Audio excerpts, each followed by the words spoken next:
Alright, I think we're live.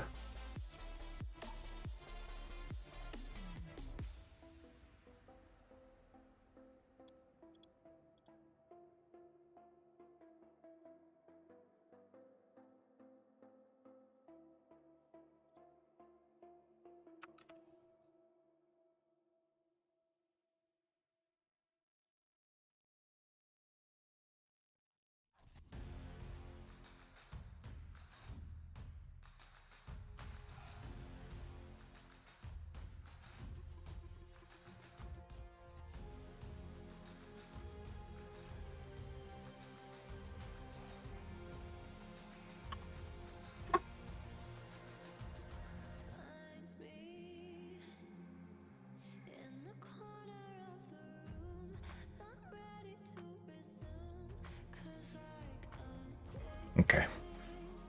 This is working. First, let me try running the game. Make sure the Unity's working.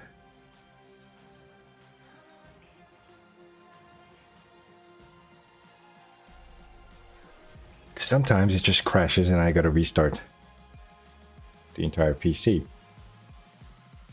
Just hoping that doesn't happen today.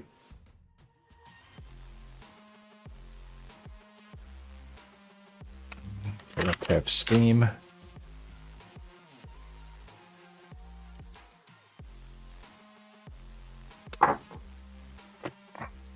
We also got some water.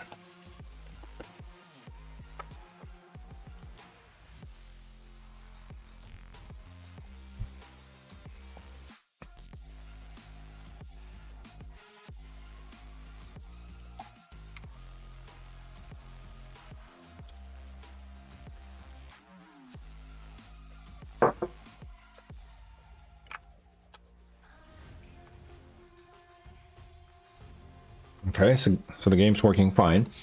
Last night, after I ended the stream, I added the muzzle flash. So instead of the pink built-in render pipeline render, the thing that doesn't render, the pink muzzle flash is gone, replaced by an HDRP flash. The smoke, and what do you call this thing? Hit effect, or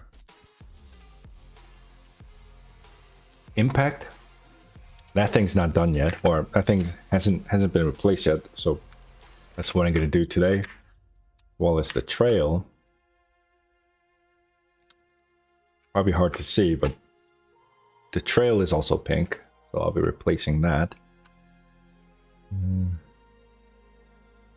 then once I replace those things, pretty much everything will be HDRP, and then I'll continue on with the level design.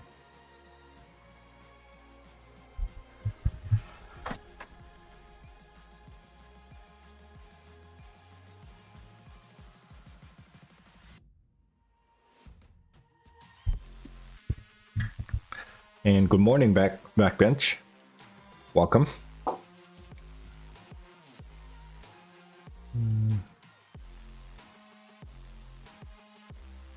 I hope you just heard what I said on the things that I'm going to do today.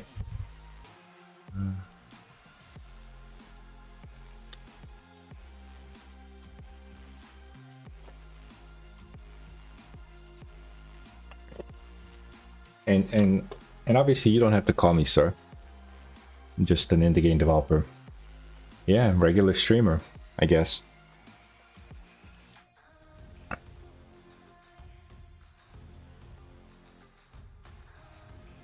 The thing about game development is that I mean it gets pretty redundant and boring as content. Well, my guess is it's pretty boring to most people. Of course, I enjoy it. Another issue is my entertainment skills, which is pretty non-existent. So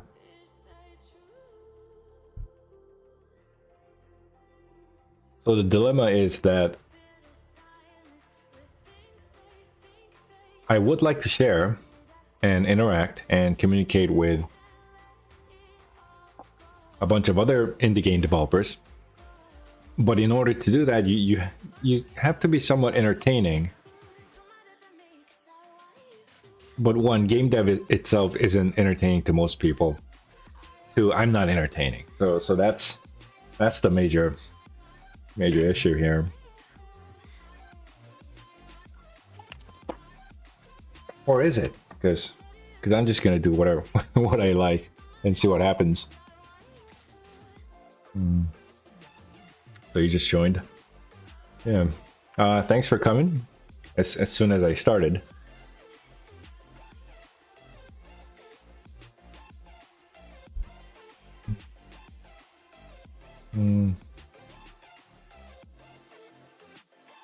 Backbench says, what are your thoughts on Unity multiplayer solution? Do you think I should learn it from scratch, like building my own servers and solutions, etc.?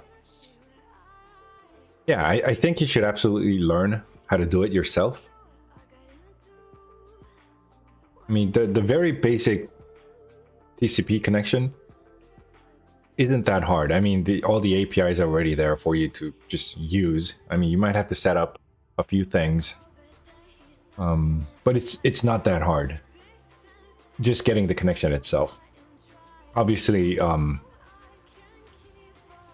synchronizing multiple computers over the network, that's obviously hard, especially if your game is fast-paced. But I would say it's definitely learning. Jason says, I know the feeling. Trying to make software development tutorials fun is a real struggle. Yeah.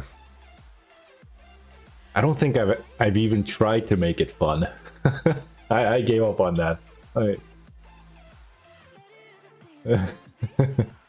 Yeah. Backbench looks like he's a fan. Epic coder who never uploads on his own channel. No, he does have his own channel. I think he made his own channel last year, a couple years ago, or last year.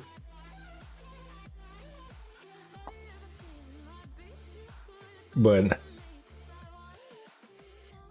to me, game dev is already fun. So I'm not even trying to make it more fun, I guess. But at the same time, I also see a lot of YouTubers that present it in a way that looks nice and it looks fun. Almost like you know when you watch one of those Netflix or any kind of TV series that's about lawyers or any kind of business setting where you're in a suit and you're working and they dramatize that and they make it look interesting. But most of the time, people are just sitting down and working and going through mundane stuff most of the time. So the way things are presented as entertainment are not always a great representation of how things actually are, I would say. Jason says, yeah, that reputation is true though. I do a lot of content on other people's channels and am a lot more critical about what I put on my own one. That's interesting.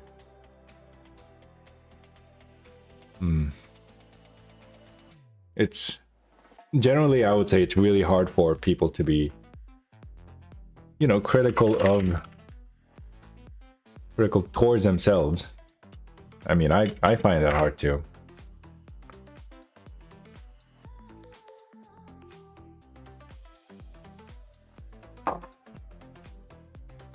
I think most of the time it's exactly the opposite. People are critical towards other people, but then not towards themselves. You know, it's, yeah, that happens a lot. So a lot of respect if for you try to go the other way. Backbench says, I like Jason's video. He has like 4 videos on his channel. He has in-depth knowledge of programming. Follow a lot of his advice. Yeah. I like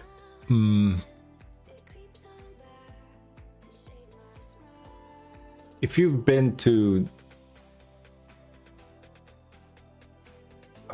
it's been a while. I think I've been uploading for 2 or 3 years now. The first year was pretty much a disaster. Even though I got more views, I uploaded a bunch of Unity tutorials, and people, it was really superficial knowledge. It was barely any kind of knowledge in there, but people liked it for some reason. And a lot of them just wanted shortcuts. They wanted to download Unity and then immediately start building their AAA game. Today is a lot less. Today, I'm much more leaning towards people that actually want to get some work done instead of trying to build a hyper casual in one day and hoping to make $1 million. There were a lot of people back then on my Discord server and stuff.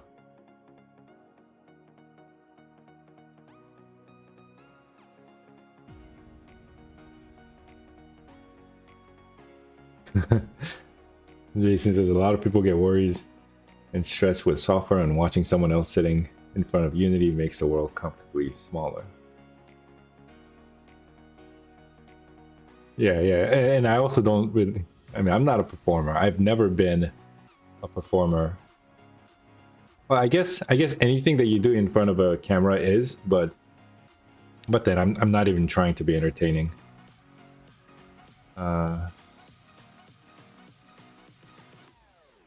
I might have in the very first few videos, but it's stressful for me to not be who I am. I'm also very monotone. if any of you have realized it by now. I don't portray that much emotion when I'm talking, unless I see something I like or something that I see really funny.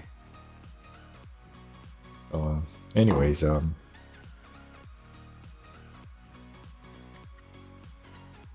today I'm trying to get the some of the VFX effects.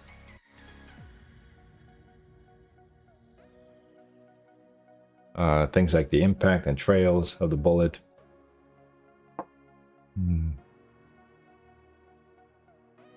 Because my last devlog video was about built-in render pipeline. I'm switching completely to HDRP.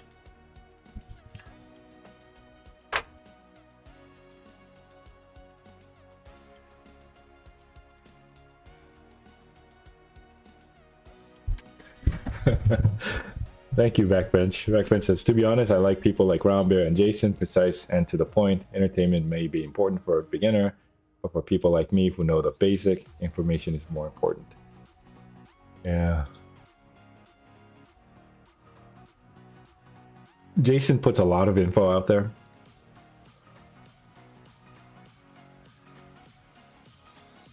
Me,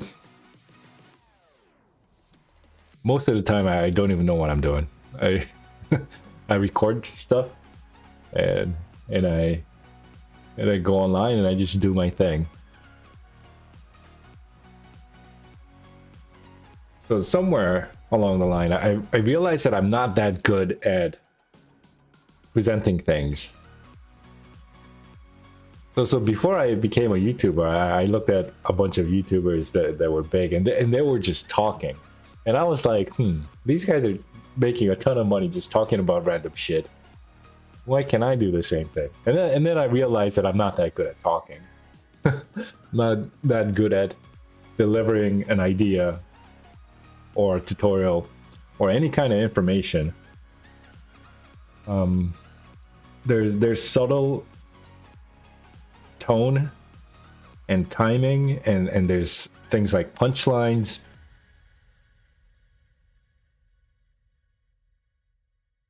That makes whatever you're saying easier to be understood and entertaining. There are people that can do that, and it's really subtle, I think. Like comedians, they're like, some people are just naturally funny. Some people can deliver a message. Some people are naturally charismatic. I'm not one of those people, I realized. Pretty quickly. So I just do my thing. That's all I can say.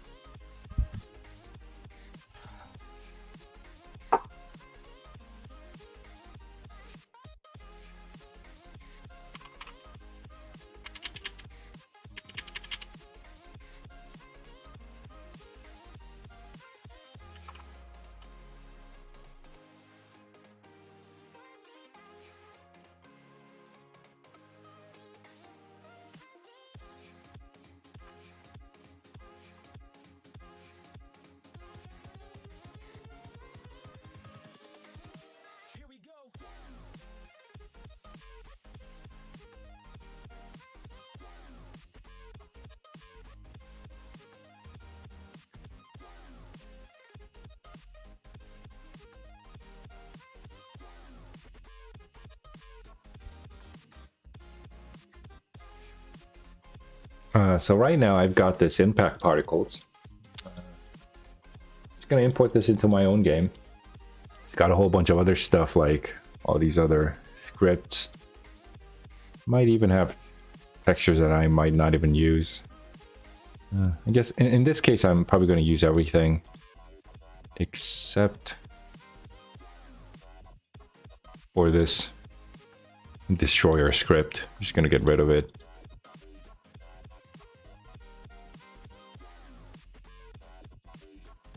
Okay, and I also have, where's my material mover? My own little script, material finder, that helps me find the textures and the materials. So I just click on a button. I've got all the materials that this prefab requires. Yeah, and separate this from the rest of the project and put it into my own folder.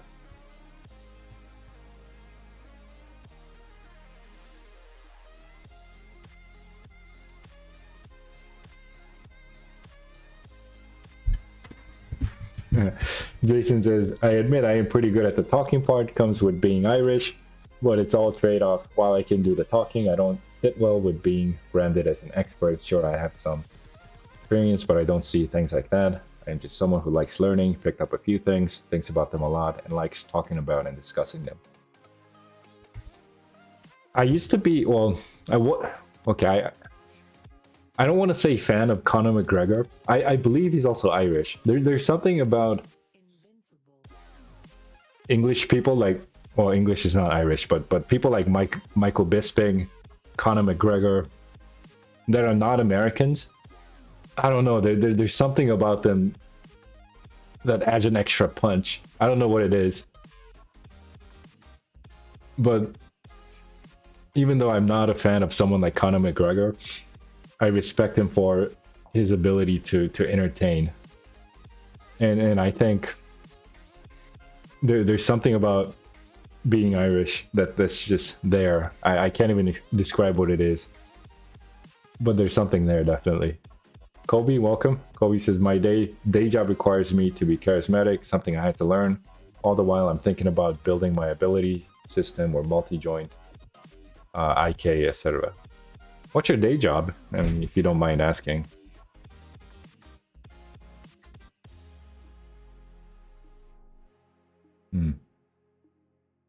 Jason says, some people are happy putting themselves in a position of listen to me. I know what I'm doing. Personally, I always worry. I can talk myself into a perception I know a lot more than I do. Interesting.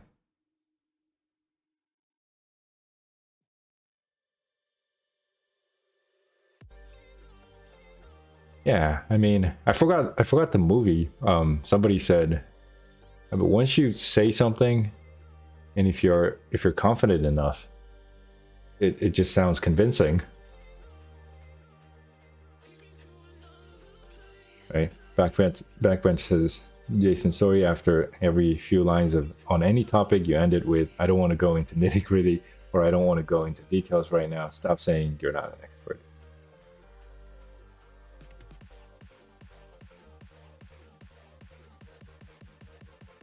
Well,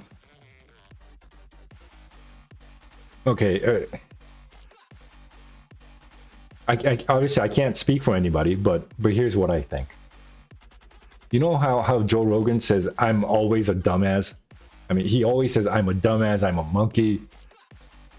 Well, then he's really smart. He figured out martial arts, he figured out comedy. He might not be educated in things like math, but you can obviously tell he's a very smart person.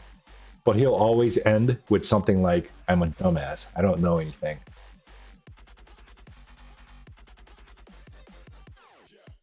And that, I think that sort of becomes an excuse for you to whatever the fuck you want to say. Because nobody really knows everything. Nobody really knows the truth when you really get down into the details.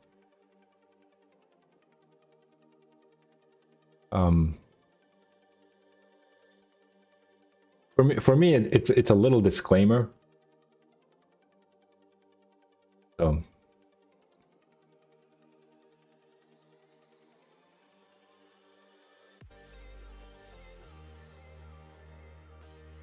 And I don't know if you've seen The Office. There was this really interesting line where the guy was referring to somebody he hates in The Office, and he said, that guy is my enemy, but that guy is also the biggest enemy to himself, which makes him my friend. Which is pretty much how comedy works. So when you self-reference in a certain way, it almost makes it impossible for other people to call you out in some ways. It's just what I think. Jason says, we call it the gift of the gab in Ireland. Oh, interesting. The way some people can naturally be entertaining and comfortable, not always a good thing. We have all had that feeling of taking a test you didn't. Interesting.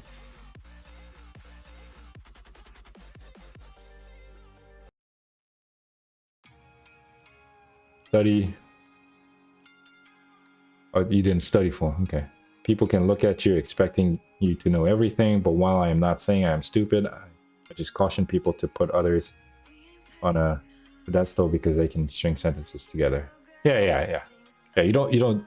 Obviously, you're not saying what Joe Rogan is saying, or something like what I'm saying.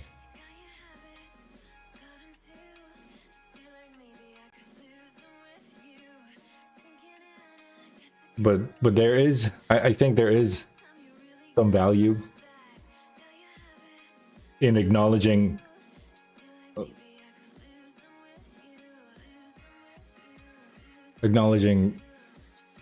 the fact that one person is not going to know everything. But also when it comes to programming, when you really get into the details, most of the stuff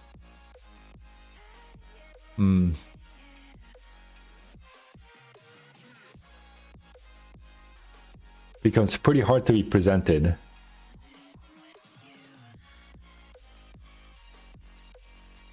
Like most of the time, I'm just sitting around figuring things out.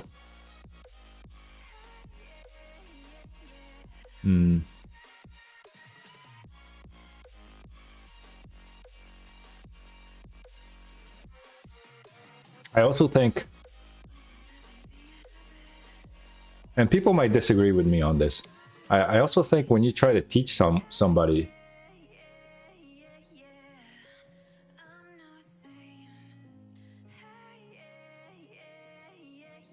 I think all you can do is pretty much give them a direction.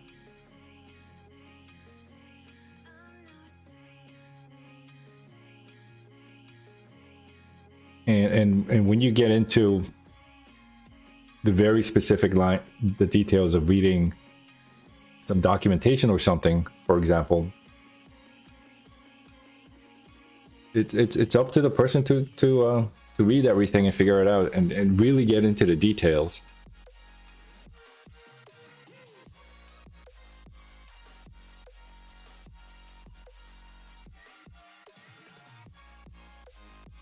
and also figure out what works for you. People also have different DNA, but different personalities. Certain things that work for me might not necessarily work for you.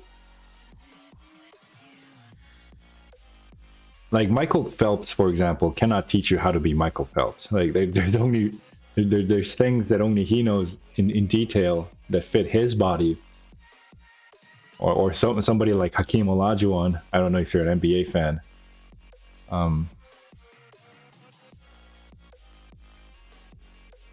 Somebody said you can't teach that stuff. The dream shake, the footwork of a 7-footer that just looks so smooth. People still take classes from Hakeem Olajuwon, but also there's the argument you just can't teach that stuff. Oh yeah, Backbench says teaching is one of the best ways to learn.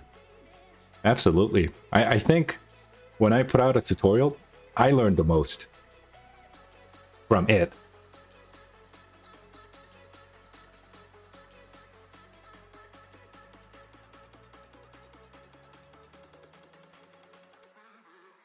A lot of times it's the teachers that learn the most as they're teaching, as they're preparing. Not always, but teaching generally keeps you sharp. I forgot who said it, but it was some sort of a punchline that somebody said a long time ago. I can't even remember who. For obvious reasons, right? I mean, when you teach somebody, you have to know this stuff, and you compress it and you put it into a shorter format, and for other people to understand. The very process of that might give you insights. It also helps you learn more, I think.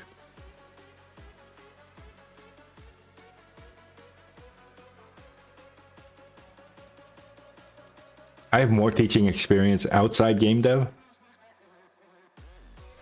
It was really interesting.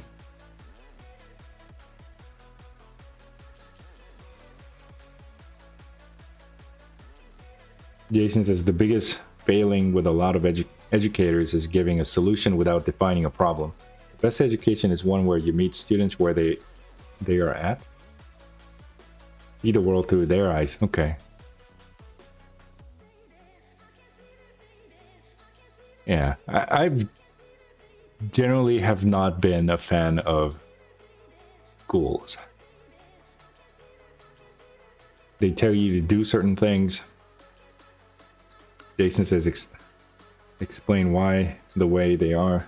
The problem makes sense with what they know, then propose new problems, give them more information, and show how the new information solves a problem than it is not.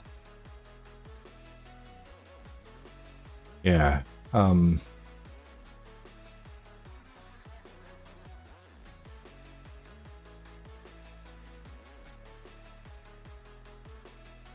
Me coming from an Asian school background, most of the Asian schools will tell you to just memorize things, and that'll be the end.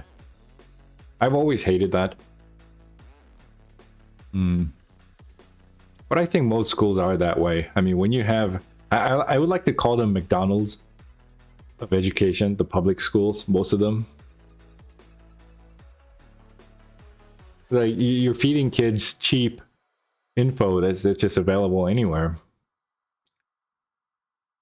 It's like junk food of information, I would say. Jason says just random information. It actively moves them from where they are to where they want to be, as in not following without listening, but applying through understanding and experience.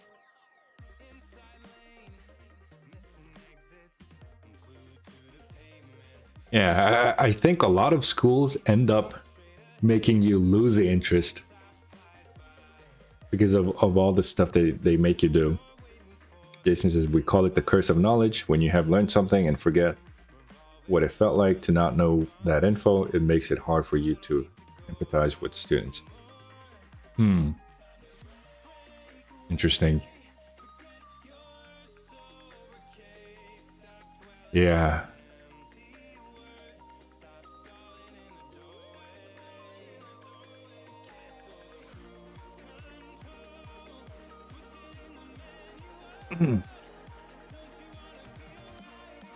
I mean, as you grow up, as you get older, it gets harder and harder for you to empathize, um, with people that are way younger, or some people can.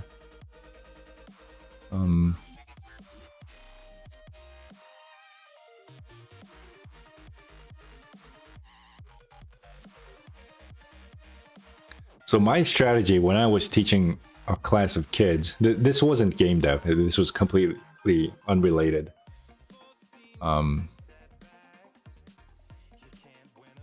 There was so much fuckery going on with the Korean education system,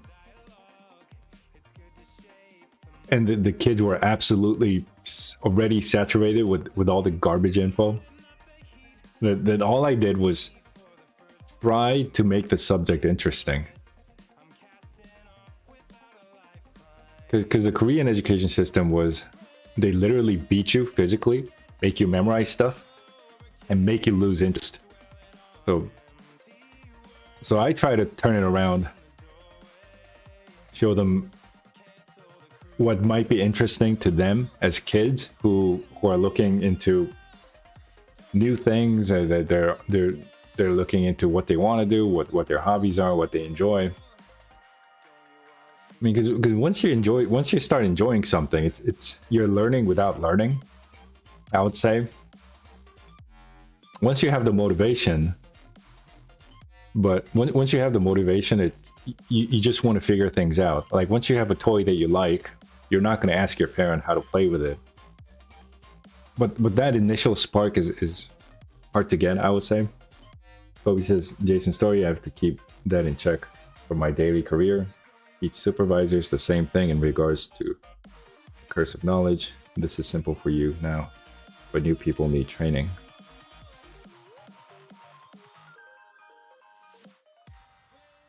To be a good teacher, you have to remember what made it hard to learn in the first place. When I learned software, I had a real hard time understanding interfaces. I have to put myself back 15 years to remember when I was so stressed and confused, and it helps me to get the heart of other people's struggles if I can remember what mine were. Colby says, that's how I teach my children at home. Hit them with books. You know what? That happens in Korean schools. I don't think it happens anymore. It happens when I went through school. Teachers would literally beat you in the head with a heavy book, with a math book or something like that, or with a baseball bat or a golf club. It sounds fucked up, but it's how most Asian schools used to be, or still are in certain countries. I'm pretty sure.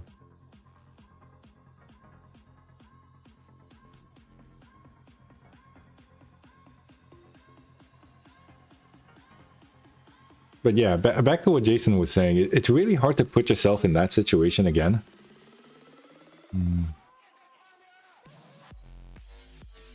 So for me, I got interested in game development because obviously I really enjoyed gaming. I enjoyed video games, and I thought I could download an engine. Back then it was CryEngine. I downloaded CryEngine, and immediately I was thinking, oh my god, I can be a game developer. I'm gonna make $1 million. I'm gonna quit my job. So that's what I was thinking in the beginning.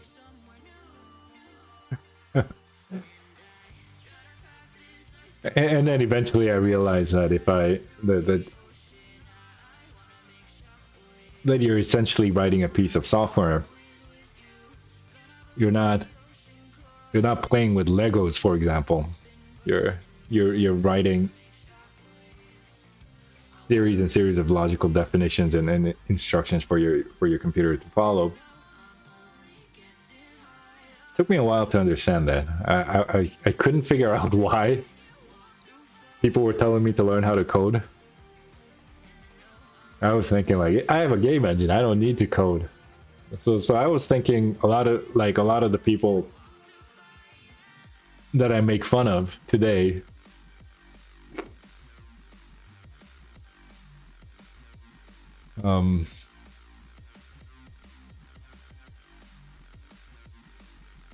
while I can't help it, I do try to let them speak, at least for a while.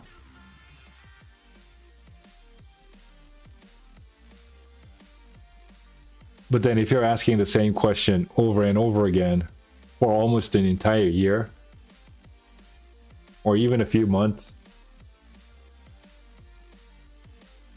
I don't know. So, sometimes I feel like people are just not interested in certain subjects.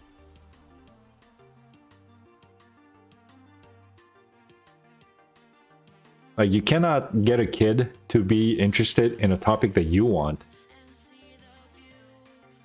That becomes really hard. A lot of times, sometimes kids just get that initial spark when they see something they like. Sometimes they don't.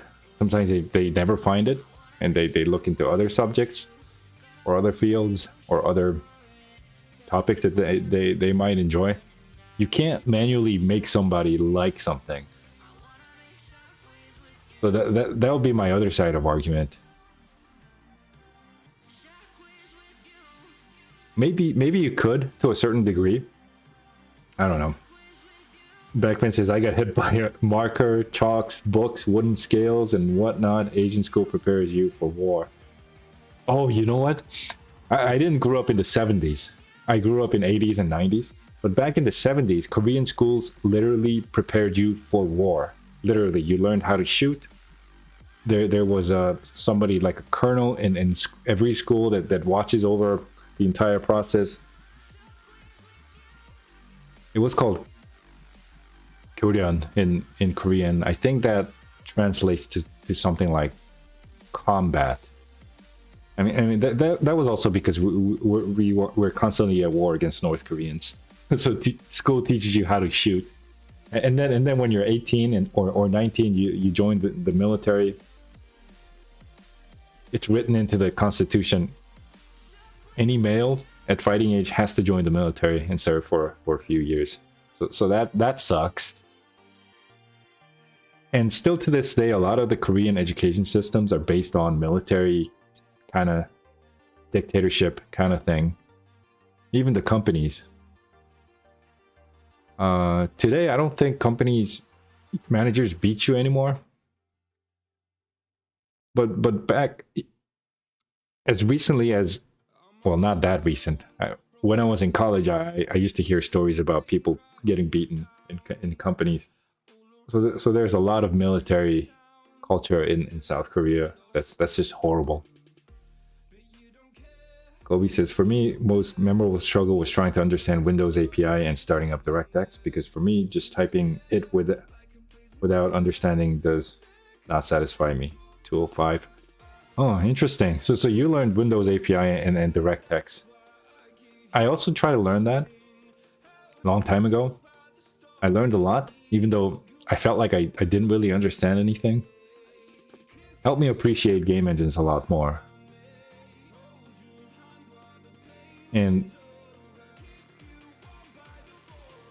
pretty much everything in South Korea is based on Windows. And a lot of the video games are built on DirectX. So for me, learning Windows API and things like Windows API and DirectX was just a natural process. I learned that before I tried to do anything in Unity, which I think helped a lot. Backbench says, when you have a neighbor like Kim Jong-un, it's better to be prepared. Yeah, it's sad.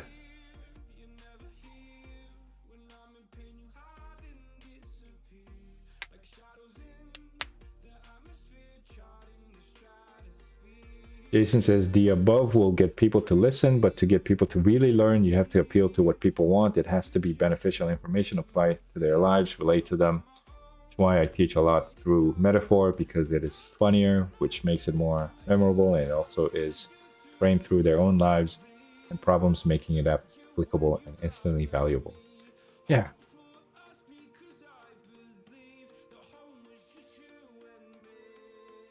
Like motivating somebody is really hard. Especially if they're kids and they're just there because their parents sent them there. That becomes really hard. But for adults, most of the time they take courses because they're already in, they have already some level of interest. At that point, there's so many different things you can do. But for me, again, I realize that I'm not really a teacher. I'm not, or I'm not. Again, I think there's a bit of performance when it comes to teaching, and I'm not a performer. I'm not really good at presenting things. Too bad I'm not Irish. I can't wrap a statement in a compact punchline. I'm just not good at that. GDC artist, welcome. Good morning. Or good afternoon, or good night to people who are on the other side.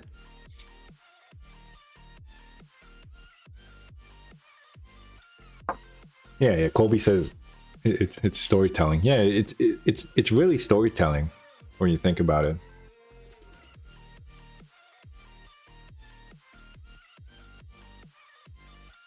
So especially recently, there's a lot going on politically and socially and just everywhere. People speak from the position of authority. And their only argument is, I have authority, therefore you should listen. I am correct. Whenever I hear something remotely close to that, I go the other way. I'm also a radical South Korean. I don't like to listen to my government. When a teacher tells me to do something, and again, this is coming from a typical Asian school, authoritarian kind of education. When a teacher tells me something, I do exactly the opposite. I don't know. That's my DNA. Maybe that's a little bit of Irish there. Teacher tells me to raise my right arm, I raise my left arm.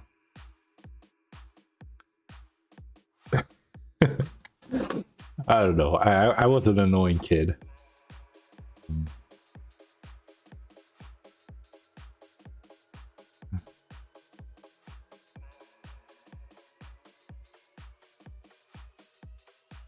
Teacher tells me your best job is to go to a certain university and go to certain work for certain companies. I do exactly the opposite.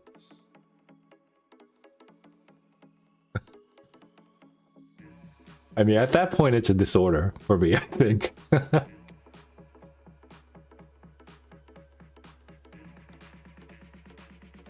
Like when my manager tells me to do something, I'm tempted to not do it. Kobe says, as far as being good at wrapping a statement, to me it feels manipulative. I generally lay out the facts and what I think based on experience. And I'm not necessarily talking about wrapping something so much that it becomes completely different, but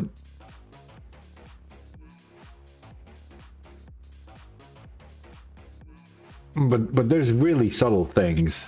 Even if you're saying the exact same thing, and even if it's the exact same words, some people are just more charismatic than others. But yeah.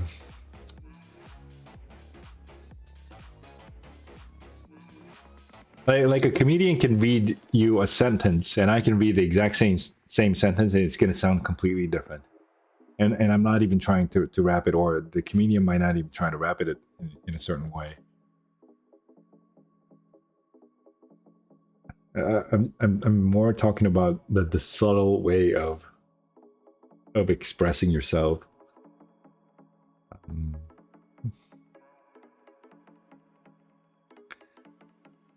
But yeah, but when it comes to, but I think that's a very,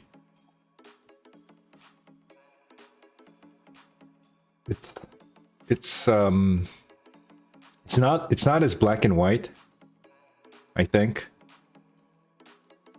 between being manipulative and charismatic.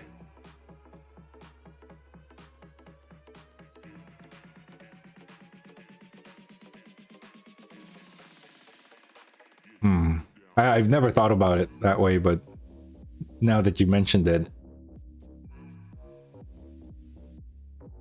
I think the difference between gaslighting somebody and motivating somebody, it's not so black and white now that I think about it. Backbench says, "Don't fall off cliff. Don't fall off the cliff, Round Bear." Guess I'm gonna jump.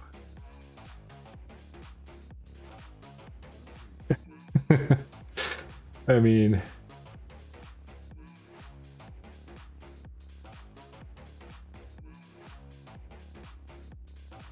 when it's something as clear as "don't jump off a bridge," I might listen to you, or not. But are we talking about bungee jumping off a building, or off a... Well, you can't bungee jump off a building, but off a bridge, maybe? I do enjoy jumping off.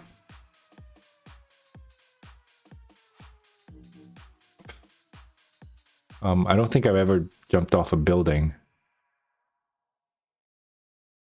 I mean, I've had courses like you know, physical courses where you jump off with a rope tied to you. Those stuff I really enjoyed. I enjoyed bungee jumping. I've never been skydiving. I wanted to,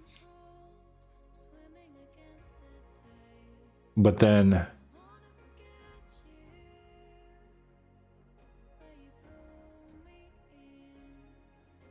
something led me to believe that those civilian companies that get money for skydiving, I don't feel that confident in their safety procedures. So I didn't go skydiving. But Backbench, generally I like jumping off things. High places, or... Jason says, a lot of good teaching is careful wordplay and manipulation. You just have to learn to use your powers for good. I used to be a car salesman type person, but as I grew up, priorities changed. Yeah. It's really interesting that, now that I think about it,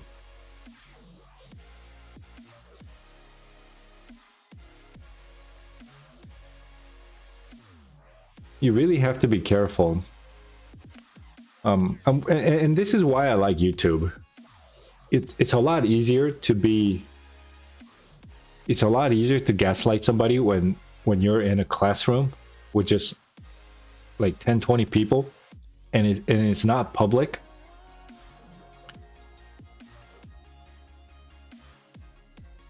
Versus a public video of a person giving information.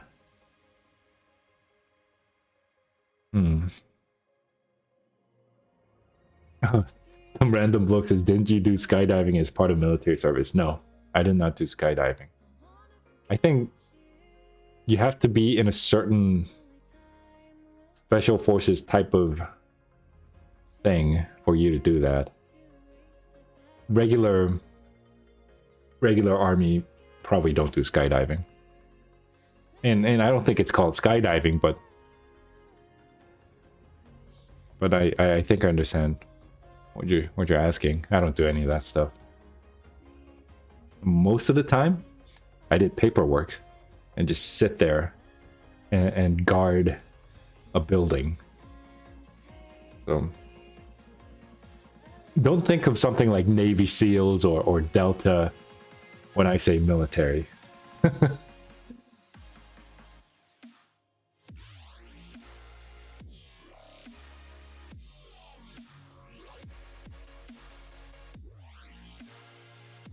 Like, I've never seen combat. I've never seen North Koreans. Or I have seen North Koreans. I have not seen North Korean soldiers. Actually, every North Korean is a soldier, but I think you know what I mean.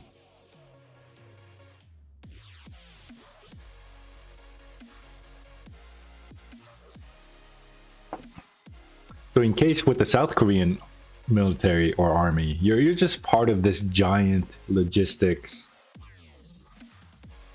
It's not all that different from working in a giant company. There's training, of course, and there's the more sadistic part of it. But other than that, it's just a large group of people and lots of equipment and lots of communication.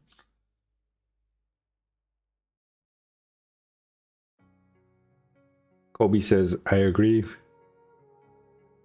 The use of manipulation isn't bad or good, but when I do feel it, I feel remorse regardless. I don't like controlling people or their opinions. Personal issue.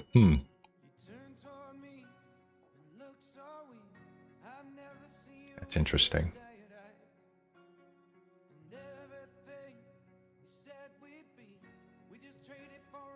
I think YouTube, in terms of education, obviously YouTube isn't perfect, but I think YouTube is doing a far better job than most colleges or any schools. Because when you have public information or a public video, it becomes a lot harder to manipulate somebody. When you make a public video and people call you out, or when people can call you out on literally anything, it's a lot harder to be convincing. It's also a lot harder to gaslight somebody when your video is public and people can see other opinions. The problem with YouTube, obviously, is it's really biased towards certain topics, which I don't like. But it's still a lot better than a few TV stations or a few institutions controlling most of the info. So YouTube is definitely good compared to the old days.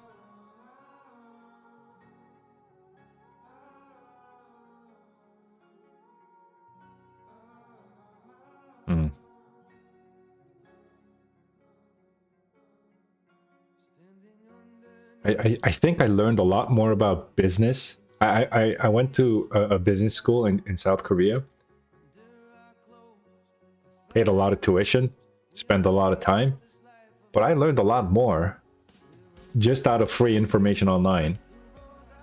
And a lot of it came from YouTube, and which led me to do research into other for some deeper information and stuff. So Backbench says, and you can't throw chalks through a screen, hence YouTube is better. Where are you from, man? Like most people cannot relate to being hit by a chalk or a book unless you come from an Asian school. But I also say this: there's something about physical space and the atmosphere of a classroom. There's something about physically being in a classroom that you cannot replicate through an online video. You cannot replicate having classmates. You cannot replicate physically having somebody in front of you talking to you. So there's both sides. I mean, YouTube videos are good for certain things. Physical classrooms might be good in certain things that YouTube might not be. Jason says, my one real issue with YouTube is that it is inherently entertainment, which is fine as a consumer, but as a content creator, I have to play the game with thumbnails, titles, and community building. Yeah, exactly.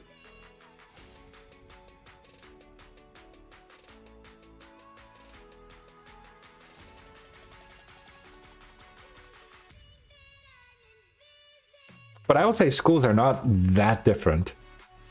The schools still have to do marketing. Teachers have to be popular to a certain extent still.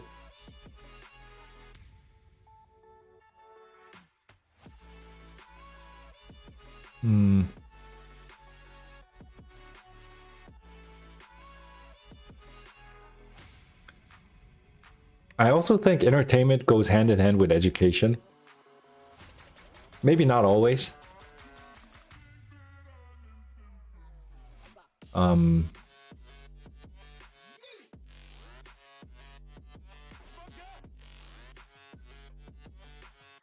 you're probably not going to get the deepest level of depth on YouTube.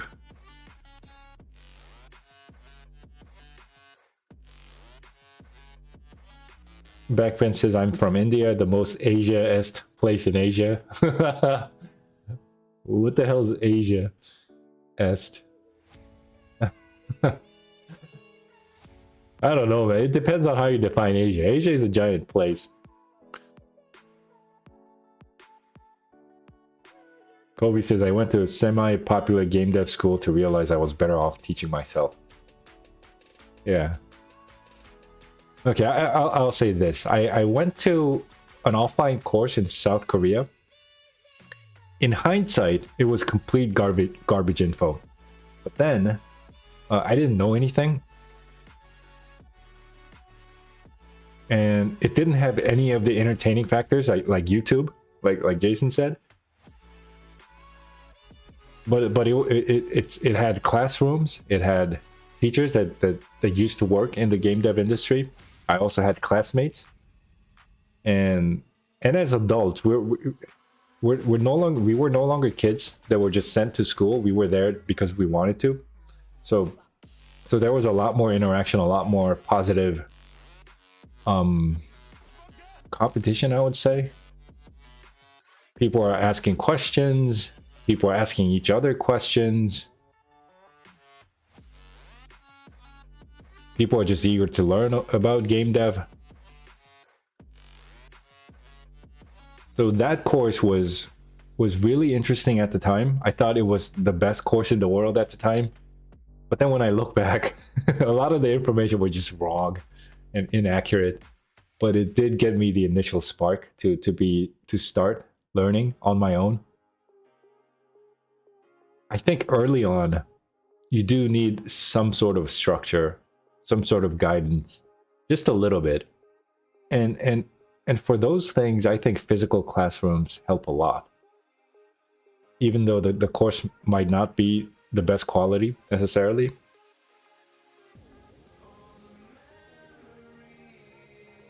So after that course, I quit somewhere in the middle because I felt like it was no longer helping me. So just like you, Kobe, I realized I was better just teaching myself. So I started going online, watching YouTube videos, buying some books, buying some courses. And then it just took off. Started building my own game and stuff. But sometimes I wonder if I didn't take that course, that offline course, maybe I might not have been able to get that initial push. I don't know. It's hypothetical. I have no idea. But when I see a lot of people on my Discord server, I feel like a lot of them are having trouble just navigating through an entire ocean of information.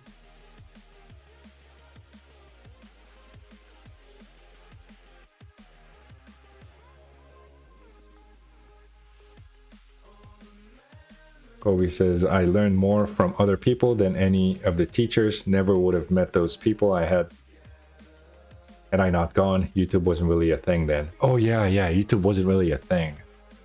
It's pretty recent that pretty much everybody started watching YouTube.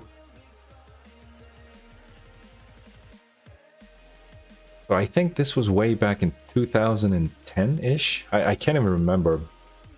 YouTube was taking off, but there were a lot of Indians back then telling you, like giving you little pieces of info on programming, on certain concepts. Those videos I watched a lot. I remember watching videos on pathfinding. I remember watching videos on inheritance, just some basic info. And a lot of them were Indian back then. Backbench says books are still one of the best ways to learn. Maybe they're not that interactive, but they still help you have a strong foundation. Yeah, I would say yes and no. It depends, I would say. Like, you can't teach somebody how to swim through a book. I'm just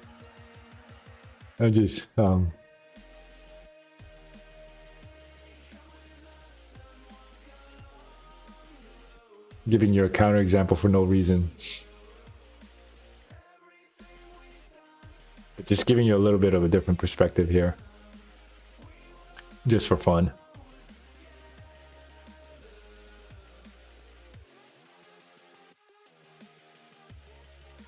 Personally, there was this one book that I really got into. It was a C. It was one book on C, and then the same author on C++. I completely devoured that book. I read everything, answered every question. There were like questions at the end of each chapter. I tried to answer every single one of them, and I got pissed off if I couldn't answer a question, couldn't solve a problem. So those two books really helped me get started in programming.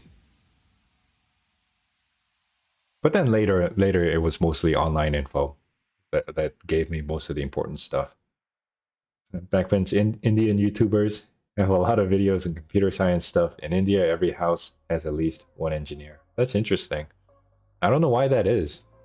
What is it about Indians that go into computer science? Bobby says, yes, there is so much info. It could be overwhelming for newcomers. Really just need to find something and see it through, then move on to another books, websites, or video tutorial. I'm having trouble reading today. I don't know why. I've got shoulder pains right now. It's really bothering me.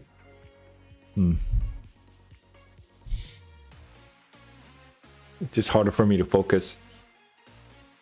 But yeah, the thing about YouTube is that, and this goes back to what Jason said, there's a lot of, sometimes there might be too much entertainment. So somebody might see too much entertainment factor regarding game development. And a lot of people are drawn to videos that tell them you can be a game developer in 5 minutes. Or sometimes there's like a crash course that teaches you how to be a developer in like 1 hour or something like that.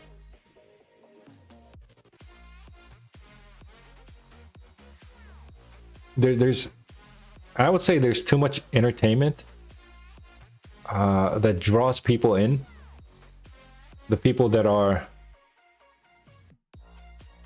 looking for shortcuts. I think there's a lot of that on YouTube.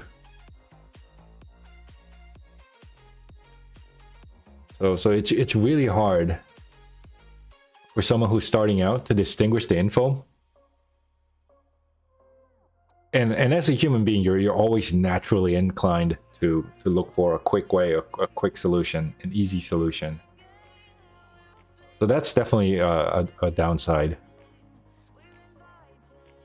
Backbench says getting into top engineering college like IIT in India is harder than getting into MIT or Harvard because India has abundance of engineers. I read that somewhere. Just purely out of population and competition. And when you have insane competition, when you have a lot of players all going for the same thing, obviously it becomes really hard. So the competition is good. Sometimes it might be too much, but in the end, when you have somebody that wins at the end, you can be pretty sure that person is going to have certain skills that other people don't have. Most of the time. Not always, but most of the time.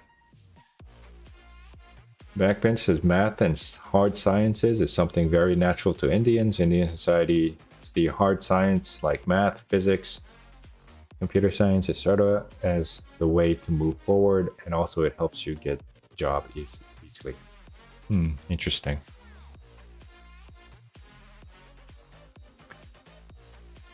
I like cultures that put math in front of something like religion, for example.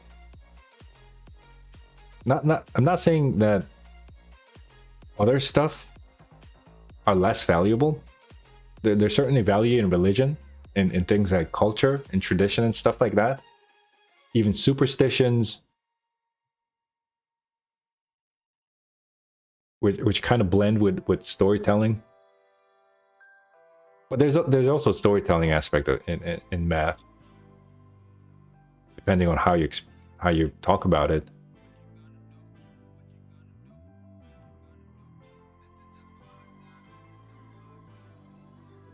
But generally, South Korea used to be a place that used to value math a lot. Way back in 60s, 70s, and 80s.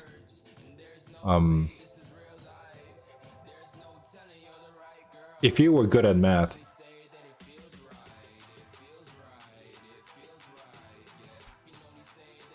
like there's a lot of opportunities that open up for you, and I can't be 100% sure because I never lived in the 60s. I'm just saying stuff based on what I read.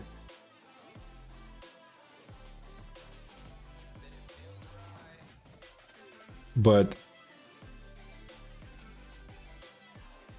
by the time I got into the job market, by the time I grew up in 80s and 90s and early 2000s, South Korea started valuing a lot of other stuff like social studies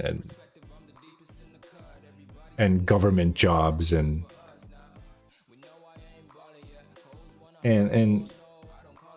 yeah, I didn't really like that. Today it's shifting back to engineering and math and physics. So I think that's a positive change.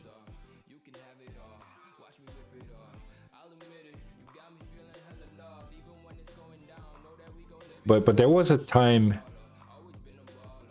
not so long ago in my country where people valued other things a lot more than math and science. Kobe says, do you think math come natural or is it nurtured by the culture? Like different races are actually born better and more capable. I don't know. Like there's an Asian stereotype. Like Asians are somehow better at math. I don't believe in that because I'm not that good at math. I'm as Asian as they come. Like, all my parents are Asian. All my grandparents are Asian on both sides. And I'm not good at math. I'm the biggest counterexample to this Asian stereotype.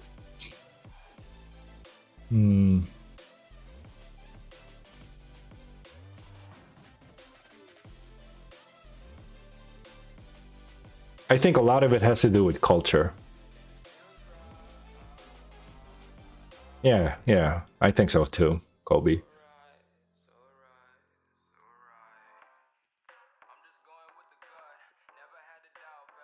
The problem with Asian education regarding math is that a lot of it is just memorization, and then there's prodigies that just understand it, even though they're just memorizing. They just get it, and then they're able to apply it to everything else. But then geniuses are not exclusive to Asians. There's actually more geniuses in other races, I would say. Asians are just good at doing what they're told to do. And that's embedded into most Asian cultures. So because of the education and the parenting and the culture, most Asian parents want you to go to college, and they'll sacrifice everything for you to go to college and get a white collar job or something.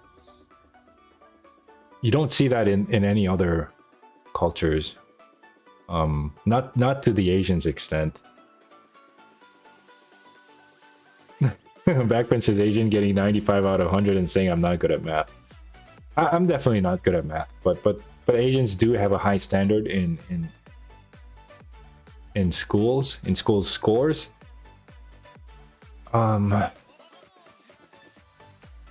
lot of it, I think a lot of it comes from geography. comes from history. Like in South Korea, there's no other way for you to make a living, because we don't have any natural resources. There's nothing here. Kobe says, my wife is Korean. She's good at academic math, but if I talk to her about game applied math, she falls asleep every time. Oh man, I'm really surprised that your wife is Korean.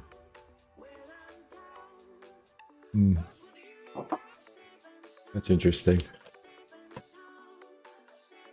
But again, I'm a radical South Korean. I don't believe Asians are necessarily better at math.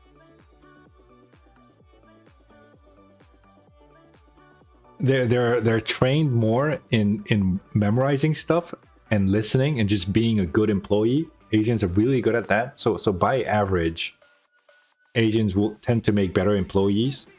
But then when it comes to something like innovation and trying to come up with something that nobody's heard of, I think Asians kind of fall short. Asian Americans might be a different story, but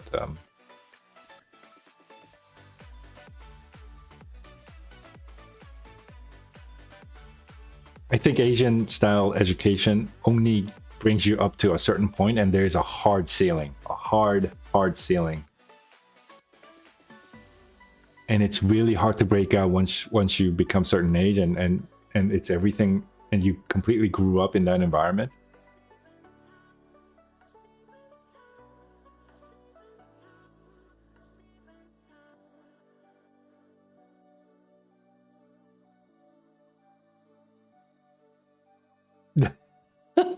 I've never heard of a Korean living in Oklahoma. That's interesting. So I'm as surprised as your wife.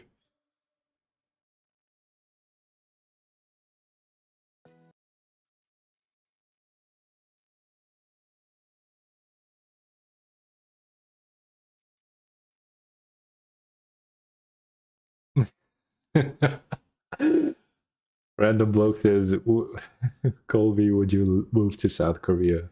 Oh my, really? Yes. Huh. I'm surprised you said yes. That's interesting.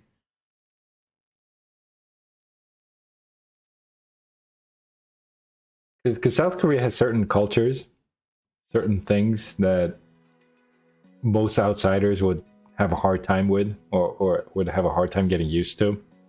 But if you're ever here, you can definitely call me, contact me, and we could have a drink or something. Backbench says India has high standard of math education. Sometimes that are taught in US college level math are taught in schools. Like, I don't have any college degree in math. I still understand all game math. Yeah, and that's the thing with Asian schools. Like, the stuff that Asian schools generally teach in elementary school, you learn that in like college level in an American education system. I don't think that's necessarily good. I don't think learning stuff early is good. It makes you look smart. It makes you look like a child prodigy. I don't think it's good though.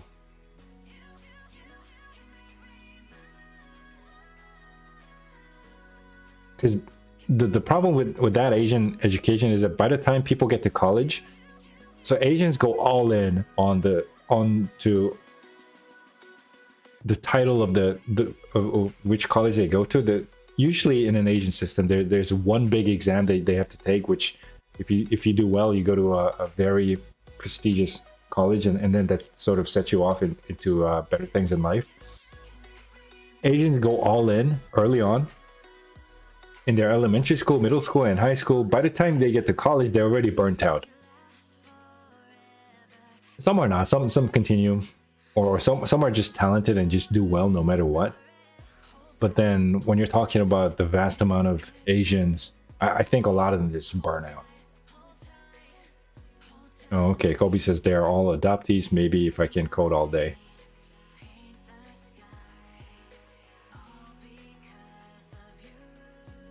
Okay.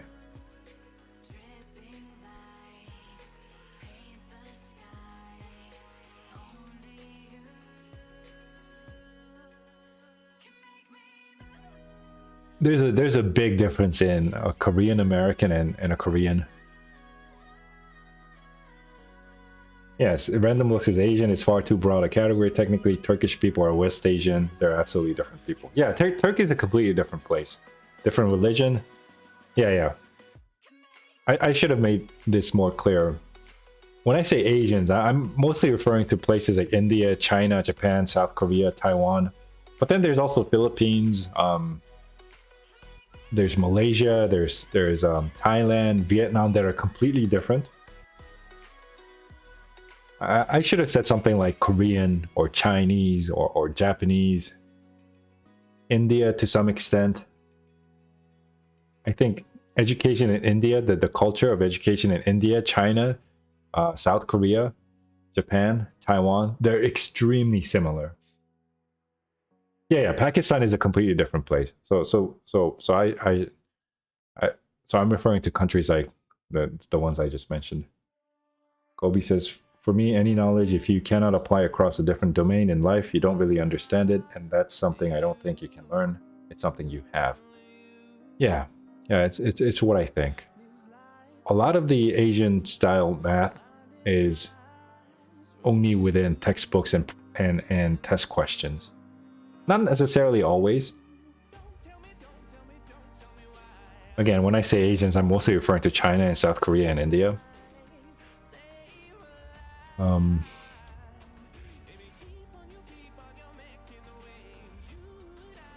But again, I think public education is McDonald's of information. Would you eat McDonald's every single day? Probably not. Some people do. Some people still do well while eating McDonald's every day. So you have to look at it case by case, but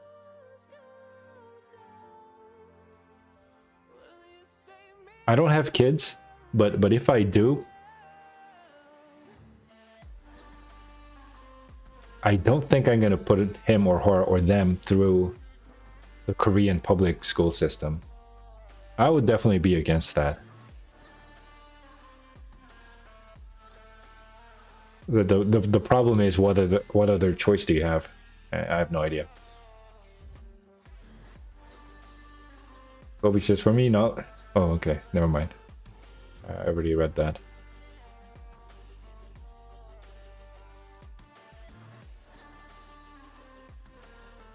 Again, this is completely hypothetical because I don't have kids. But if I do, I think homeschooling is a decent option these days.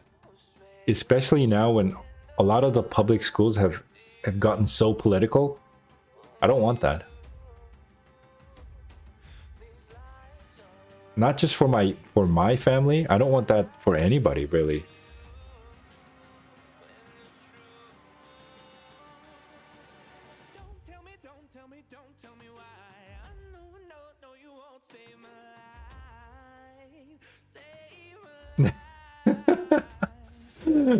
Colby says, by the way, most of the time I tell people my wife is North Korean and not to tell anyone.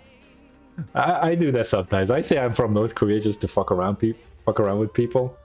Because every time I say I'm from Korea, the next thing people ask is, are you from the North or the South? I'm like, I'm from North.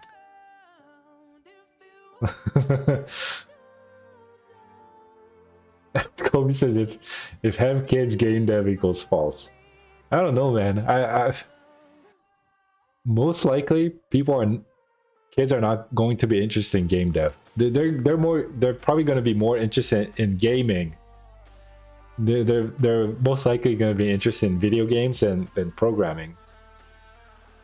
But if my kid, again hypothetical, or if any of my family members wanted to pursue a career in game development, I would say yes. I would support that. But only if they're interested. And I say this because most likely they are not. And I base this on the sheer number of people that come to my server and say they want to learn, but then when I see them, they really don't. They're just looking for shortcuts. So if you're not looking for a shortcut, you have my complete support. Backbench says, after COVID education system has taken a hit, even old people see the possibility of online education, and if it is possible in pandemic, it is possible in normal days.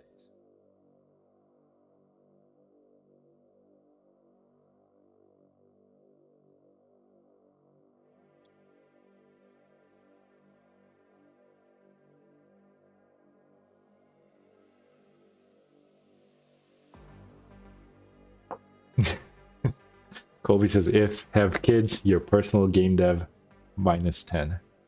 Yeah, yeah. I'm sure if you have kids, you're gonna have certain things are probably just gonna move down in the priority list.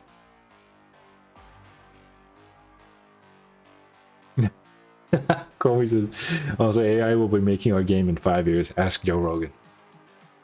But who's gonna make the AI? I'm just calling to say, I like Joe Rogan, by the way. I've enjoyed watching Joe Rogan since the 90s, since Fear Factor. Joe Rogan earned my ultimate respect when he ate a cockroach online. Well, not online, on TV. In front of TV camera back in the day.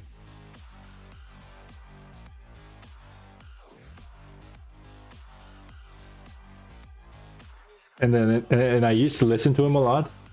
And this was way before Joe Rogan became Joe Rogan today. This was way back when he used to just talk mad shit about things that he didn't like, or talk good things about things that he did like.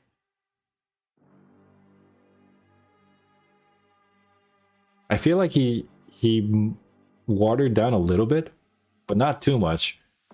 Because he still talks about the shit that pisses him off. That part I like. What I don't like about him is how he doesn't say anything about Spotify censorship. So my respect went down slightly. But still, mad respect for eating a cockroach. That I cannot do.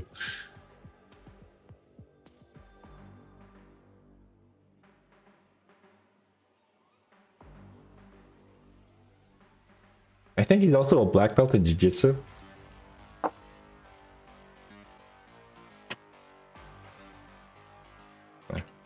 Whenever you're able to do something challenging, you have my respect. Yeah, some random books. He used to have edgier guests. I think he still does today. He has Alex Jones. He has Adam Curry. He has the doctors that are censored on YouTube and Facebook and Twitter. That part I really like. So he gives a platform to people that are censored, whether they're accurate or not. Again, and this goes back to what I said as when I said when teacher tells me to do something, I go completely the opposite. I do completely the opposite. So when Facebook censors somebody, I'm inclined to listen to that person.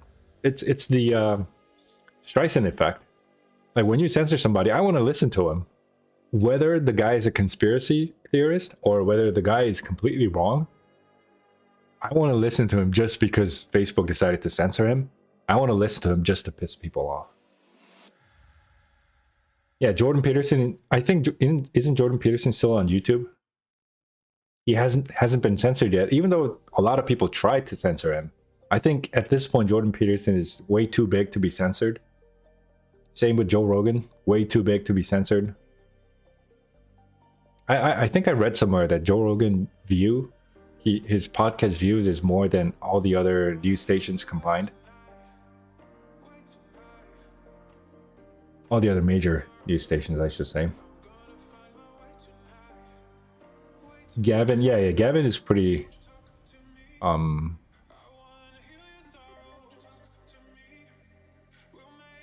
edgy. But again, I don't even care what the guests say. As once you start censoring somebody, I'm gonna listen to them just to piss you off. Like when vegans tell me eating meat is evil, I'm gonna eat meat just to piss you off. Some random book says Jordan Peterson is pretty mild. I would say no. He's not mild at all. Well, he's mild, but people have moved the goalposts so much that he's not mild anymore. Like Jordan Peterson got famous for with the pronouns thing. He went against making it illegal to call somebody by a wrong pronoun. In a normal situation, that would be mild. Today, you will be called a Nazi. You will be called an extremist. So it's all relative, right? Backbench says that, man, they censored U.S. President Trump when he was in office. Yeah, it's the same thing with Trump. I think he's a giant troll, a very successful troll. But at the same time, when you talk mad shit about him, when the entire media talks shit about him, I'm gonna listen to him just to piss you off. That's just me. When you tell me to go buy an iPhone, I'm gonna go buy a Samsung phone. When CNN tells me to hate Trump, well, I'm not gonna love Trump, but I want to see your reaction when I say Trump is better than Obama or anything to piss you off, whether he is or not, whether Trump is a troll or not, whether Trump is evil or good. It doesn't even matter to me anymore. Once you have platforms and once you have media trying to censor somebody, again, I'm inclined to go the other way.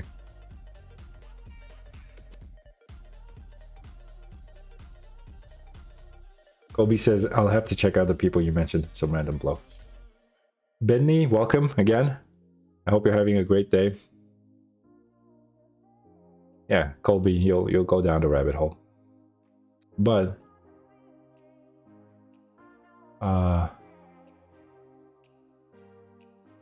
don't think Jordan Peterson was ever a hardliner or any kind of an extremist. He was just logical. And today, being reasonable means you're a Nazi. So being reasonable means you're a racist these days. So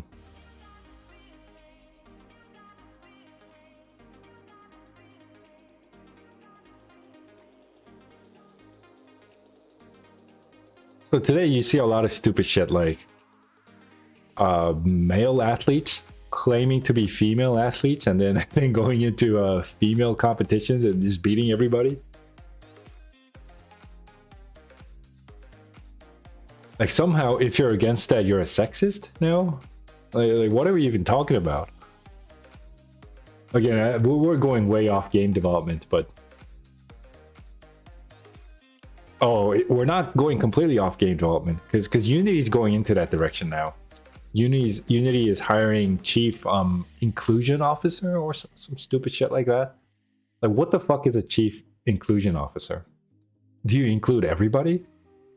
Because I don't feel included. Where's my Korean representative in Unity? Where's my fat, short, Korean, straight male representative in Unity? Where's the inclusivity for me? So Unity is going into that direction. I might completely ditch Unity at some point if they go further. I don't think they are. I don't think Unity has the balls to go further. I think they're just playing the game. So we'll see. Kobe says, that is why I just want to make games for whoever. Yeah, some random bloke says, in the UK, if you tweet anti-trans tweet, the police literally show up at your door. Same thing in South Korea. The topic is slightly different. You don't get arrested. You get arrested for other things. But I also think it's pretty stupid to get arrested for something that you said. Again, and this goes back to what I said last night. I don't think any country really has freedom of speech. America comes kind of close, but when you get arrested for saying something that you believe in, that's not really freedom, is it? Kobe says they have to hire that stuff. I worry about all that inclusivity stuff at my job. Yeah, I got out of the corporate environment a long time ago, so I don't know how things are today.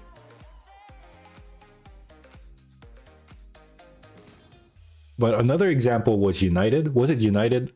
Some American company. They were saying they're gonna hire 50% black pilots.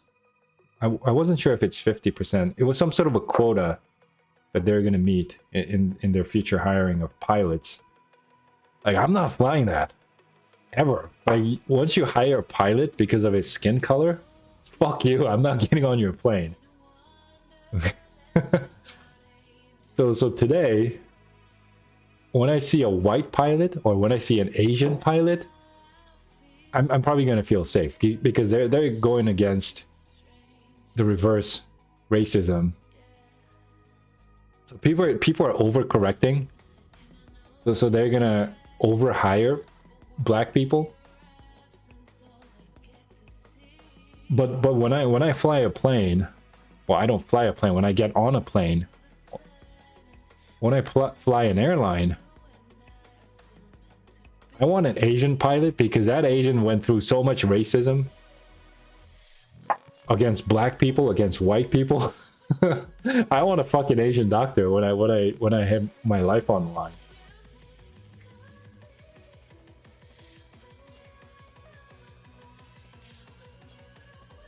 Kobe says, "Have you seen Flight?" What do you mean?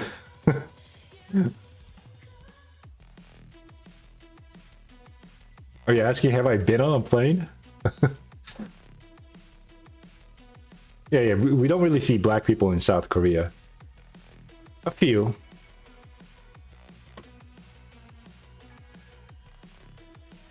We don't really see any other skin color in South Korea most of the time. Most of the time, I'm just around South Koreans.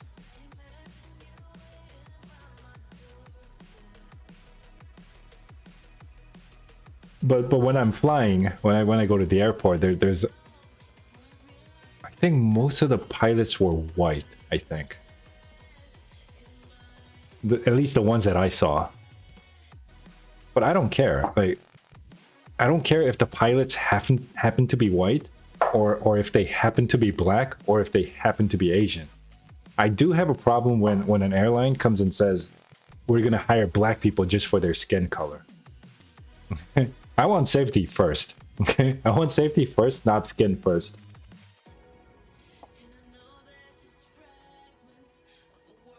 Some random book says South Korea isn't multicultural. It's not at all. There's only one culture in South Korea, which I have nothing against. Like if you happen to have multi races in your country, I don't care. If you happen to have mostly one race in a country, I don't care either. It's just how things are.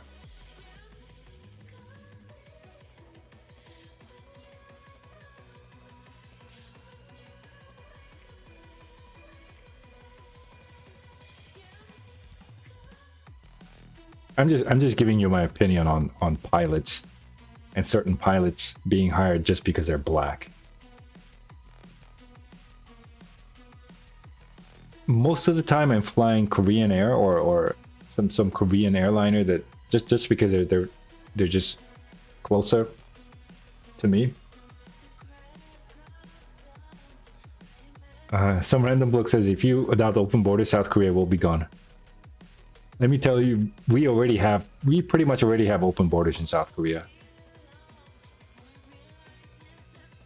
Anybody can walk in and become a South Korean if they wanted to. Nobody's going to do anything about it.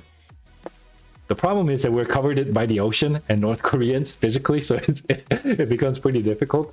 But Chinese people come in all the time. It's complete open borders. So during the pandemic, in the early part of the pandemic, people wanted to close down the borders. People wanted to close the airports. But then the president at the time said, "Oh, it's safe. We can," obviously because he wants to do open borders. He wants to continue that. He didn't want to close anything. He wanted to promote the idea that the virus isn't so deadly. Today, he has done a complete 180 turn. He says the virus is completely deadly. We're gonna close down everything. So, I mean, once you do that, I'm not gonna listen to you anymore.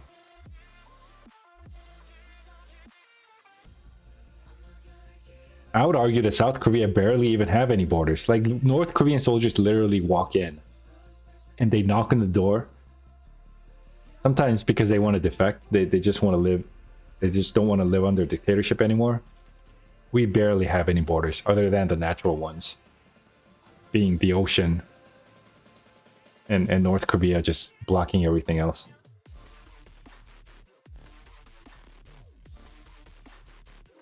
Benny says, did you talk about politics for about an hour? Give us more unity. Oh, I only started talking about this stuff recently, just now. We were mostly talking about education and math and programming in general. Backbench is more like a Roundbear podcast now. Yeah, I mean, I don't want to talk about politics, but we end up going there eventually. I mean, just because it's so invasive now. Without the pandemic, I probably wouldn't even talk about it. Like I might rename this Roundbear Pod or Roundbear Podcast now. We always start out with game development, but somehow we end up with North Koreans and Chinese and wokeness and all that shit. I think it's just I think it's only natural that when government is this invasive, you talk about it. I hope YouTube doesn't ban me for this. Like if YouTube bans me, I'm gonna disappear from the internet. I don't have any power. I'm not like Jordan Peterson or Joe Rogan, who's got their own platforms, basically. So I'm afraid to talk about things. I'm not gonna say the I word or the W word or the H word. There's certain words that I will not say just because YouTube might pick that up and ban me. The random says you should be South Korean Joe Rogan. Nah. I say way too many stupid shit to be Joe Rogan. Or to be anybody, really.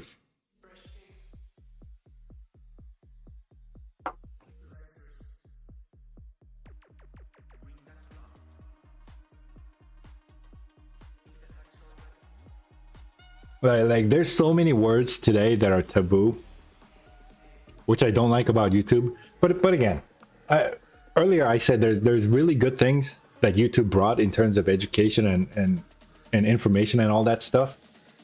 Obviously, there's also the negative things associated with YouTube. So many words are taboo now. I'm afraid to say it just because I don't want to disappear from the internet. But I think I see competition, more competition these days. I see blockchain solutions, or I see Trump is now going into social media space. And again, I don't necessarily believe in Trump, but I believe in competition. And when you censor Trump, I'm gonna hear him. I'm gonna listen to him just to piss you off. Again, I keep saying this. There's platforms like Rumble, Getter. I think those are really right-wing social media sites, I think. And then there's also blockchains that tend to go right-wing. But it's also relative. Pretty much whatever if you say anything normal, you're considered an extreme right, alt-right or something. I think that's a byproduct of YouTube and Facebook, Google, pretty much having a monopoly on information. I think that's going to change eventually. Backbench says no work is ever done on stream. Yeah, I realize that. I have the same Steam window that I opened like more than an hour ago. Some random will say try Gab. That truly has almost unlimited free speech. I'm looking into these different platforms. I don't have time to post stuff on multiple platforms. I'm just posting on YouTube. But again, I believe in competition, and I don't even care whether something happens to be right wing or left wing. If it's giving a hard time against the monopoly, that's good. Like if YouTube censors something, I want to hear the opposite opinion.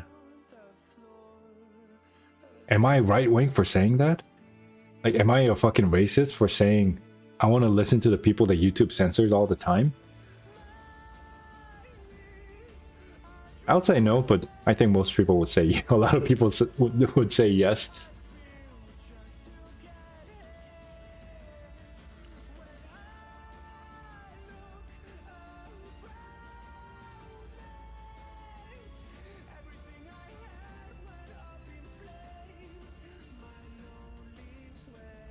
Like when I was a kid, I think I was considered left wing for not believing in some of the conservative ideas. I didn't like suits. I didn't believe the teachers when they said you have to work hard, get good grades, and all that stuff. And again, you have to understand my background here when I say I don't like Chinese. I don't like the Chinese simply because I don't want to get killed. I don't want to get stabbed. I don't want to get stabbed for saying something bad against Marxist ideas.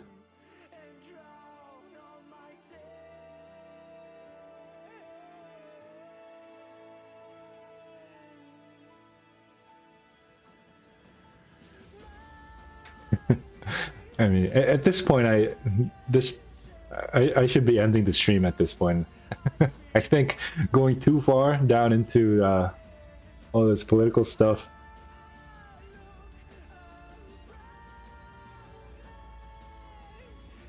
I don't know. I started this stream being a Code with me stream. I have not written any code today. I should end the stream and start working on my game.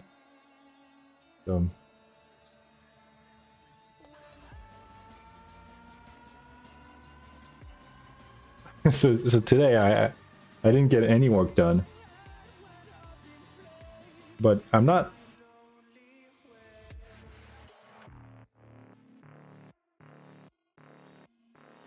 I don't think it's bad that this is turning more into an interactive, just pointless live stream. I think interaction is good. So anyways, the next goal, the next task is to replace all these pink stuff. The pink stuff that used to be in the built-in render pipeline. I have to replace that with HDRP stuff. And once I do that, I'm gonna build my own alley, a little bit of a little Asian alley for you to have a gunfight in. And then once that's done, I think I'm gonna make another devlog video because that would be a major update.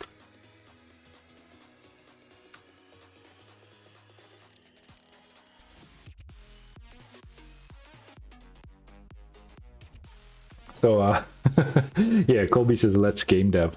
I mean, I'm starting to see a pattern here.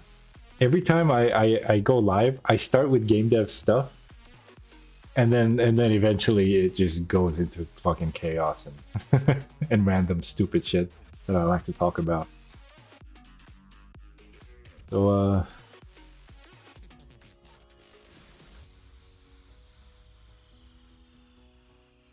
yeah, I mean, if any of you would like to talk about game dev more in detail, you can come to my Discord server, because that's mostly about game dev, I think.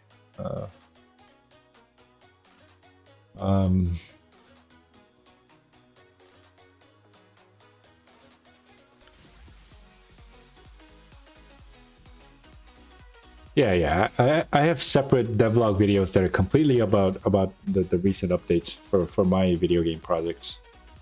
So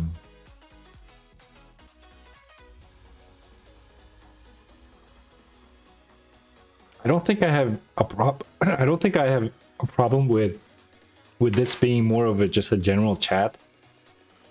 But let me know what you think.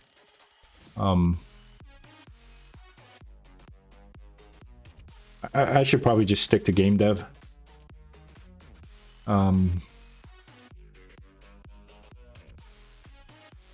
But at the same time, I don't want to set a hard rule.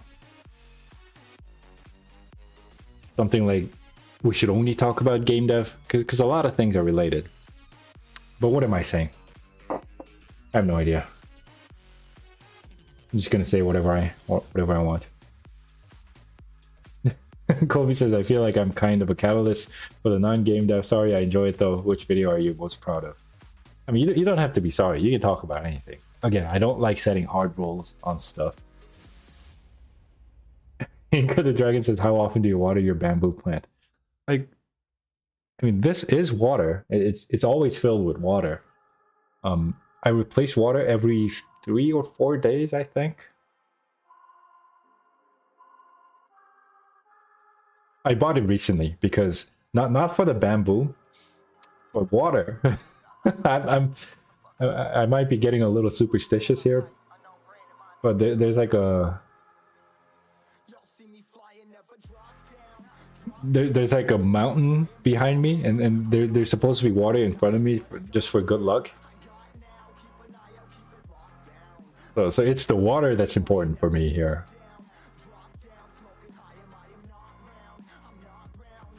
I'm not religious, but sometimes I I just do stupid shit like this.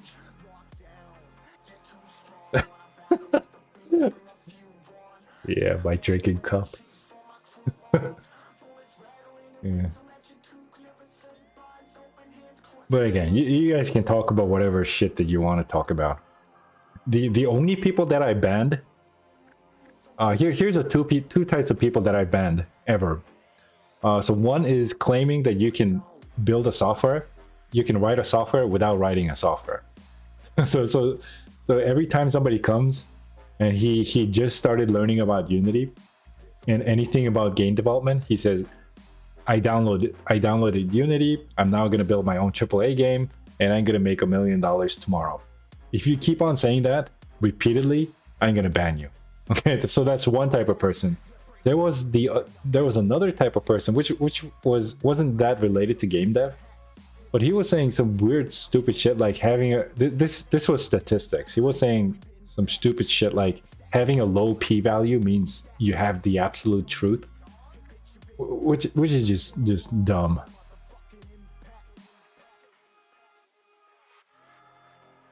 And if you say anything stupid like that for a few times, I don't care.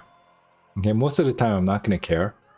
But if you repeat that like 100 times, at that point, I think you're giving me a good excuse to ban you.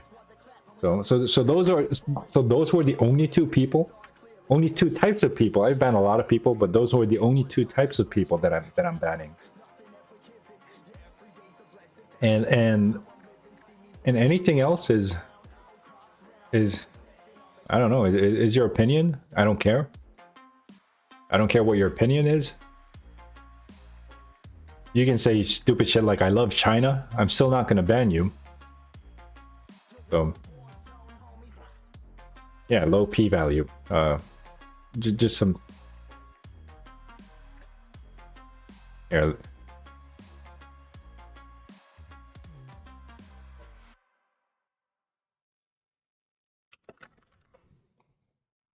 This thing. The p-value. I mean, this is just something stupid. Anyways, the camera's behind me because this started out as a code with me session. So I don't know if you've seen other code with me videos where people just have a camera that is pointed towards the person and the screen and they're just coding away. I wanted to do that, but then I found it a lot more enjoyable just to be talking to people and talking random shit like I'm doing now. And also I look like shit right now. I wake up and immediately I hit the record button or the stream button. And I don't want to get bothered by that. So those are the two reasons.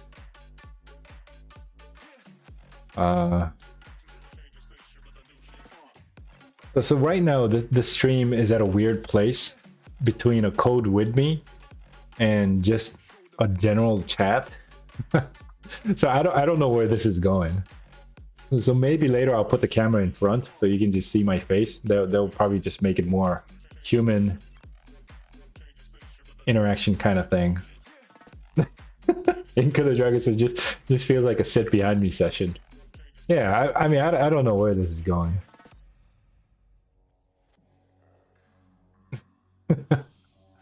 uh, I don't know, man. I'm just doing random stuff. And here's the thing: when I start streaming, there's nobody watching, and I'm just working on my stuff, working on my game. So that's a code with me session. And then later, as people come in, I start talking to them. It sort of becomes more like a podcast. But the camera is still in the code with me mode.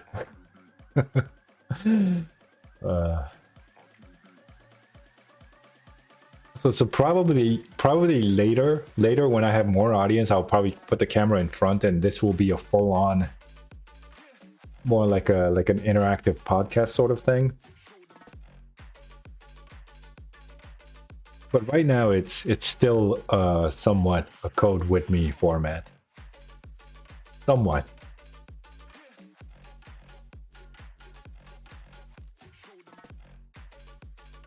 I don't know. So, you're more than welcome to tell me what you think. You're more than welcome to give me ideas, and we'll see what happens. Okay. And I think I'm gonna end it today. I gotta go for lunch. I'm gonna order some noodles, maybe have some whiskey, and then continue to work on the game. The stuff that I mentioned. All right, so thanks for coming, and I hope to see you again tomorrow. Good night, everybody, or good day.